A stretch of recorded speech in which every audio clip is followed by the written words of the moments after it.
Hey guys, this is Vinod Maurya the writer. और आप इस वक्त हैं मेरे साथ मेरे शो जिंदगी रन्स में।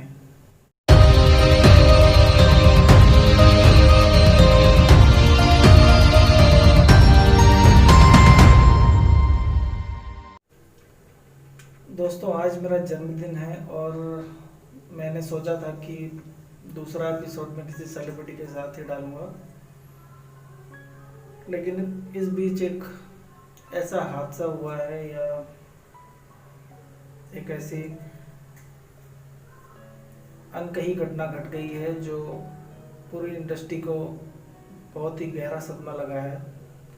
और वो है सुशांत सिंह राजपूत की आत्महत्या, या आप इसे जो भी कहें, क्योंकि मेरी नज़र में मैं इसे एक आत्महत्या नहीं मानता। अब ये आत्महत्या है या फिर हत्या या फिर कुछ और, ये तो एक जांच का विषय है और पुलिस इस पर अपना काम कर रही है। और उनके सभी फैंस की तरह मैं भी चाहता हूँ कि इसकी सीबीआई जांच हो और इसकी जड़ तक जाया जाए और उन्हें इंसाफ मिले। लेकिन मेरी नज़र में ये एक तरीके का बलिदान है, क्योंकि इस हादसे की वजह से बहुत सारी बातें जो इंडस्ट्री के सभी आउटसाइडर्स के मन में कहीं ना कहीं दबी हुई थी, वो आज बाहर निकल रही है। लोग सवाल खड़े कर रहे हैं और इंडस्ट्री के वर्क स्टाइल पर सवाल उठा रहे हैं। तो कहीं ना कहीं मैं इसे एक बलिदान के तौर पर लूँगा। और मैं अपना ही एक एक्सपीरियंस बताता हूँ। अभी जस्ट कुछ दिन पहले की बात है, जस्ट 5 जून की शायद। मैं मुंबई से घर आने की तैयारी कर रहा था। 7 तारीख को मेरी ट्रेन थी और मैंने फेसबुक पर एक पोस्ट डाला था इसी शो के रिकॉर्डिंग। मैंने अनाउंस किया था कि मैं एक शो लेकर के आ रहा हूँ जिसका नाम है जिंदगी रन्स, और यहाँ पर मैं ज़िंदगी से जुड़ी कई सारी बातें करूँगा। ऐसा ही कुछ मैंने पोस्ट डाला था। उस पोस्ट को देख कर के एक बहुत ही सीनियर एक्टर है जो इंडस्ट्री के टीवी इंडस्ट्री के बहुत ही इस वक्त जो सबसे बड़ा कुछ शो है, उस शो में से एक है वो। मैं यहाँ पे किसी का भी नाम डिस्क्लोज नहीं करूँगा, क्योंकि कहीं ना कहीं सबके सम्मान की बात है। तो मैं किसी का भी नाम डिस्क्लोज नहीं करूँगा, चाहे वो शो का नाम हो, चाहे वो चैनल का नाम हो, चाहे वो एक्टर का नाम हो। लेकिन ये बात बतानी बड़ी ज़रूरी है, तो मैं आपसे शेयर कर रहा हूँ। तो उस एक्टर का मुझे कॉल आया, वो काफ़ी सीनियर है मुझसे, और उन्होंने मुझसे नॉर्मली कुछ देर बात करी और मुझे कॉन्ग्रेचुलेशन बोला और कुछ यहाँ वहाँ की बातें हुई। फिर अचानक ही उन्होंने मुझसे कहा कि यार, तुम्हारे शो में मेरे लिए कोई जगह है, मैं कुछ कर सकता हूँ क्या इसमें? तो मैंने बोला नहीं सर, ये तो मैं यूट्यूब के लिए कर रहा हूँ, वो भी मैं घर जा रहा हूँ, तो पता नहीं कब वापस लौटूंगा। तो यूट्यूब के लिए एक शो बना रहा हूँ जो मैं घर बैठे कर सकूँ। तो मैंने बोला कि सर, आप इतने बड़े शो में काम करते हैं, बस अभी लॉकडाउन ही तो हुआ है, बाद में फिर से शो चालू हो जाएगा। अब अब मुझसे क्यों काम मांग रहे हैं, मुझे समझ में नहीं आया। फिर उन्होंने मुझसे कहा कि मैं बहुत ही क्रिटिकल सिचुएशन में हूँ, बहुत ही फाइनेंशियली प्रॉब्लम में हूँ, और मेरी फैमिली में भी ज़्यादा लोग हैं नहीं, और जो भी हैं सभी बीमार हैं। मेरी माँ बीमार है और मैं खुद शुगर डायबिटीज़ का पेशेंट हूँ, और मेरे पास बिल्कुल इस वक्त दवा के भी पैसे नहीं है। मैं बहुत तकलीफ में हूँ, और अगर मुझे कुछ कहीं पर भी कुछ काम दिला सको, अगर कहीं पे कुछ काम चल रहा हो, कुछ 4 पैसे कमा सकूँ। मैंने कहा सर, आप कैसी बात कर रहे हो? आप इतने बड़े शो में काम करते हैं और आप मुझसे इस तरीके से बात कर रहे हैं। सर, मुझे बहुत बुरा लग रहा है।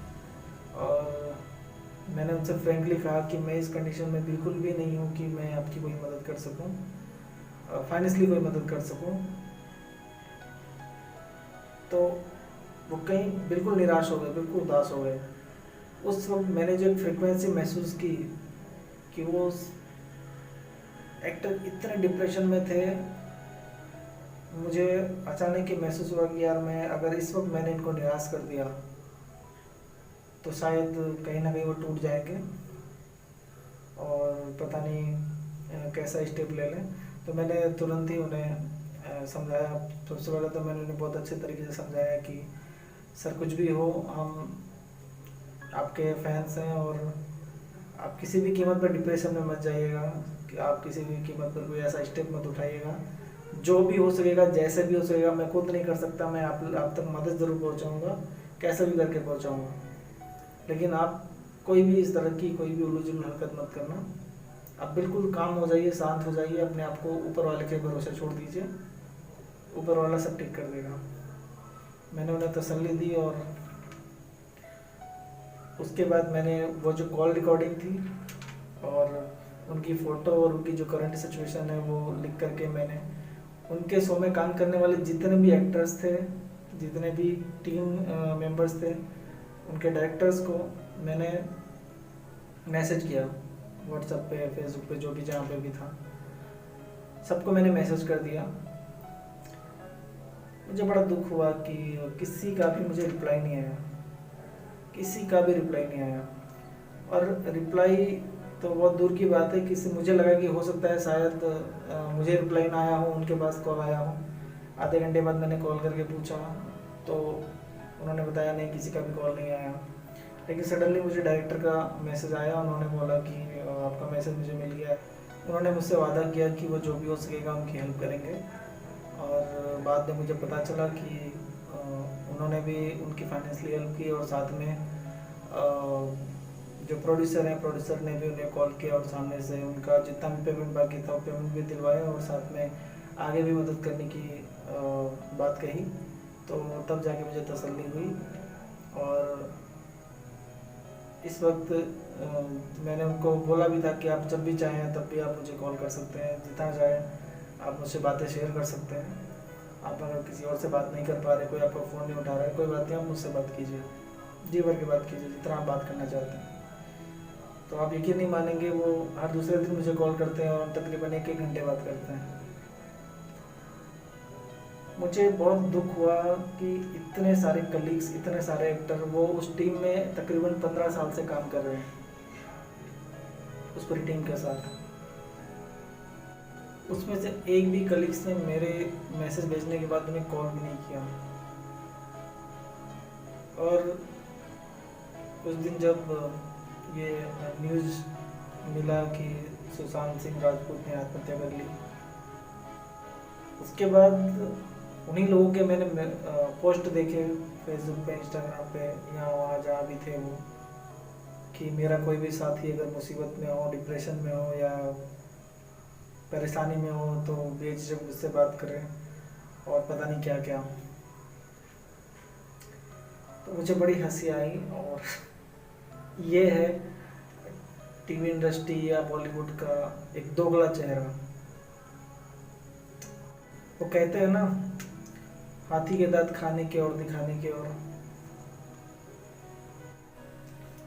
तो मैं बस इतना ही कहना चाहता हूँ कि नॉट इवन फिल्म इंडस्ट्री, हम किसी भी फील्ड में काम कर रहे हों, हमारा फर्ज बनता है कि हम, हमारे साथ जितने भी लोग काम करते हैं, हमारी फैमिली में कोई बंदा है जो थोड़ा अलग बिहेव कर रहा है, कम बातें कर रहा है, कम बोल रहा है, मुस्कुरा कम रहा है, या ज़रूरत से ज़्यादा ही हंस रहा है बिना बिना बात के, वो एक्चुअली दिखाने की कोशिश कर रहा होता है कि मैं बहुत खुश हूँ, ठीक हूँ। और भी ऐसे कई सारी बदलाव आपको देखने को मिलते हैं किसी भी इंसान के अंदर। तो कहीं ना कहीं उसके अंदर एक बहुत बड़ी जद्दोजहद चल रही होती है, कोई जंग चल रही होती है अपने आप से ही। ऐसे इंसान को कभी भी अकेला मत छोड़िए, उनसे मिलिए, उनसे बातें कीजिए, उनसे पूछिए कि भाई क्यों बदले बदले से नज़र आ रहे हो, क्या बात है, क्यों परेशान हो। अगर वो नहीं भी बताते, नहीं भी शेयर करते, तो एटलीस्ट उनसे इतना कहिए कि जो भी है, तुम नहीं बताना चाहते तो कोई बात नहीं, लेकिन जो भी है मैं तुम्हारे साथ खड़ा हूँ। तो कभी भी अपने आप को अकेला मत समझना। जब भी तुम्हारा दिल करे अपने दिल की बात मुझसे शेयर करना। ज़रूरी नहीं है कि हम हर किसी की फाइनेंशली हेल्प कर सके या किसी और तरह की हेल्प कर सके। अनकंडीशनल भी किसी के साथ अगर हम खड़े हो जाते हैं तो किसी भी इंसान के लिए एक बहुत बड़ा सहारा बन जाता है, उसको एक स्ट्रेंथ मिल जाती है कि वो अपने उस सिचुएशन से बाहर निकल सके, उसे एक हिम्मत मिल जाती है। तो ये बहुत इंपॉर्टेंट है, इसीलिए मैं बार बार कहता हूँ कि हमें ज़िंदगी पर बात करना बहुत ज़रूरी है। ज़िंदगी में बहुत सारी इमोशंस, फीलिंग्स, बहुत सारे उतार चढ़ाव, बहुत सारे अप एंड डाउन्स, बहुत सारी चीज़ें होती हैं और इन सब चीज़ों पर बात करना बहुत ज़रूरी होता है, ताकि हमारा कोई अपना, हमारा कोई दोस्त, हमारा कोई साथी, हमारा कोई कलीग्स अंदर ही अंदर घुट करके बिल्कुल अपने आप को अकेला समझकर इस दुनिया से रुखसत ना हो जाए। और जहाँ तक बात रही सुशांत सिंह राजपूत की, तो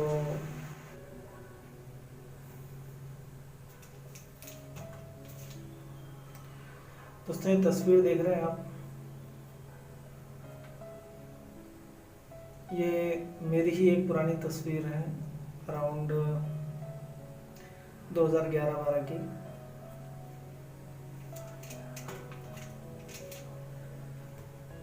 उस समय मैं थोड़ा फिट था, दुबला पतला था, थोड़ा स्मार्ट भी दिखता था।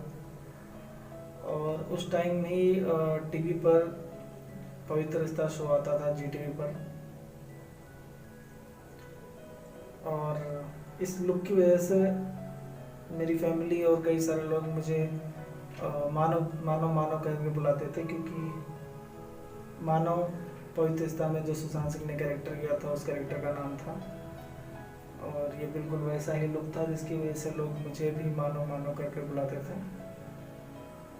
इसलिए कहीं ना कहीं मेरी थोड़ी गहरी संवेदना थी सुशांत सिंह राजपूत के साथ।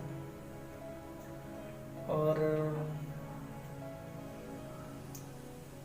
जब से ये सुना है, जब से इस घटना के बारे में सुना है, वैसे भी पिछले 2 महीनों के अंदर बहुत सारे सेलिब्रिटीज़ इंडस्ट्री को छोड़कर चले गए, तो पहले से ही काफ़ी सदमे झेल रहा है film industry, Bollywood, TV industry, तो पहले से ही काफ़ी सदमे झेल रहा है। लेकिन इस बार जो सुशांत सिंह का जाना है ये बिल्कुल हजम नहीं हो रहा।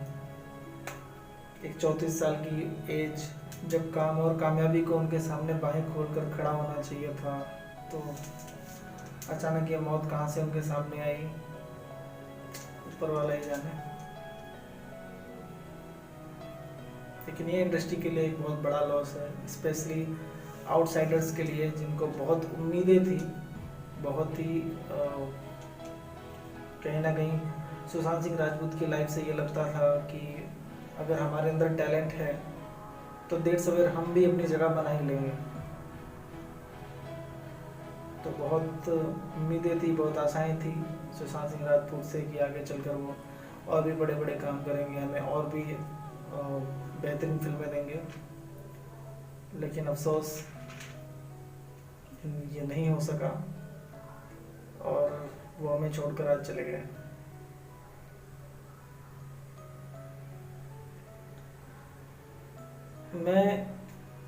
मैंने पिछले वीडियो में, अगर आपने मेरा पहला एपिसोड देखा हो, तो मैंने वहाँ पर भी एक बात कही थी, जब मैं अपने शो के बारे में, जिंदगी रंस के बारे में समझा रहा था। मैंने कहा था कि मैंने ज़िंदगी भर एक ऑब्जर्वेशन किया है हर एक इंसान को, जिनसे भी हम मिलते हैं, जिनसे भी हम जिनके साथ हम काम करते हैं, या जो भी हम, कोई भी इंसान में कहीं भी मिलता है, हम ज़्यादातर कुछ करंट सिचुएशन पर या पॉलिटिक्स पर या करियर को लेकर या फ्यूचर को लेकर, फिल्मों को लेकर, कई सारी बातों को लेकर यहाँ वहाँ की बहुत सारी बातें करते हैं, लेकिन हम जिंदगी से जुड़ी हुई कोई बात नहीं करते। एक दूसरे का सुख दुख बहुत कम बांटते हैं। अंदर ही अंदर हम अपनी चीज़ों को दबा के रखते हैं कि कहीं हमारी कमज़ोरी किसी को पता ना चल जाए, या लोग डरते हैं कि अगर मैं अपनी कमज़ोरी या अपनी दुख बांटने की कोशिश करूँगा तो सामने वाला मुझसे कटने ना लगे, सामने वाला मुझसे पीछा ना छुड़ाने लगे। तो ऐसी बहुत सारी चीज़ें होती हैं जो हम शेयर करना चाहते हैं या लोगों को शेयर करना चाहिए, लेकिन वो नहीं करते हैं। और यही रीज़न होता है कि इंसान धीरे धीरे बिल्कुल अकेलापन महसूस करने लगता है, और कहीं ना कहीं जाकर के यही अकेलापन डिप्रेशन का रूप ले लेता है। ऊपर से इंसान में बहुत खुश दिखाई देता है, लेकिन अंदर ही अंदर वो एक लड़ाई लड़ रहा होता है, एक जंग लड़ रहा होता है अपने ही आप से, और हम उस अंदर वाली शक्ल को पहचान नहीं पाते हैं। कोई उन्हें कुछ भी कहे, आत्महत्या कहे या मेरी नज़र में तो मैंने पहले ही बता दिया कि ये आत्महत्या नहीं है, अब ये हत्या है या फिर आत्महत्या है, ये जांच का विषय है। और मेरी नज़र में ये एक तरीके का बलिदान ही है, क्योंकि उनकी वजह से आज एक बहुत बड़े बदलाव की तरफ इंडस्ट्री खड़ा हो गया है। और हर वो इंसान जिसने अपनी मेहनत से, अपने टैलेंट से, बिना किसी बैकग्राउंड के, बिना किसी गॉडफादर के अपने आप को बनाया है या बना रहा है, उसको एक हिम्मत मिली है इस बात के लिए कि आगे चलकर उसे इस चीज़ को फेस ना करना पड़े। तो मैं तो इसे एक बलिदान के रूप में ही लूँगा। इस हादसे के बाद बहुत सारे लोगों ने, बहुत सारे सेलिब्रिटीज़ ने अलग अलग तरीके से बयानबाजी करी। कई सारे लोग के बयान आए और सबके बयान यही थे लगभग कि काश वो मेरे टच में होते, काश मुझे जानकारी होती कि वो परेशानी में है या जो भी कुछ है। तो एक बयान ऐसा था जो मुझे बहुत ही बेहद ही अजीब लगा, और वो बयान था मुकेश भट्ट साहब का। उन्होंने बयान दिया था कि उन्हें सुशांत सिंह के कंडीशन के बारे में, उन्हें उनकी मेंटल कंडीशन के बारे में पता चल गया था, क्योंकि उन्हें उससे पहले परवीन बॉबी जी के बारे में भी सेम एक्सपीरियंस हुआ था। तो कहीं ना कहीं उन्होंने सुशांत को देख करके बिल्कुल यही अंदाज़ा लगाया कि सुशांत सिंह राजपूत भी उसी राह पर चल रहे हैं। मेरी समझ में ये नहीं आता कि जब उन्हें पता चल गया था कि एक इतना टैलेंटेड एक्टर एक मेंटल कंडीशन से गुजर रहा है और उसको खुद को एहसास नहीं है कि वो एक मेंटल कंडीशन से गुजर रहा है, तो उन्हें एक सीनियर पर्सन की तरह, एक बुजुर्ग की तरह उसे बैठकर उसे उस कंडीशन से बाहर निकालना चाहिए था, उसे समझाना चाहिए था, उसे मोटिवेट करना चाहिए था। लेकिन उन्होंने इंतज़ार किया कि कब ये बंदा अपने मेंटल स्ट्रेस से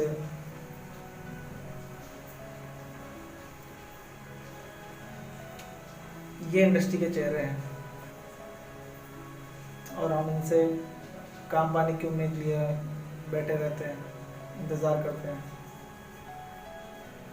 एनीवेज, मैं भगवान से प्रार्थना करता हूँ कि उनकी आत्मा को शांति मिले और उनके परिवार को ये दुख सहन करने की शक्ति मिले। जैसा कि मैंने स्टार्ट में ही बताया था कि आज मेरा जन्मदिन है, लेकिन मैं बिल्कुल भी खुश नहीं हूँ और अंदर ही अंदर बहुत सारे सवाल हैं, बहुत सारे कश्मकश हैं। उन सब के जवाब ढूंढने की कोशिश कर रहा हूँ, अपने आप में आत्मा मंथन कर रहा हूँ। और वैसे भी ये 2020 हम सब के लिए बहुत ही मनहूस साबित हुआ है और उम्मीद करता हूँ, प्रार्थना करता हूँ कि बाकी का समय जैसा भी है ठीक ठाक कट जाए। और इसी उम्मीद से मैं आपसे विदा लेता हूँ और फिर किसी टॉपिक पर या किसी सेलिब्रिटीज़ के साथ में अगले एपिसोड में मिलते हैं। और तब तक मेरे साथ बने रहने के लिए मेरे चैनल को सब्सक्राइब कीजिए, जिसका नाम है द राइटर। लाइक्स, कमेंट्स और शेयर भी कीजिए। और हाँ, don't forget press the bell icon, ताकि मैं जब भी कोई नया वीडियो डालूँ आपको उसका नोटिफिकेशन मिल जाए। नमस्कार।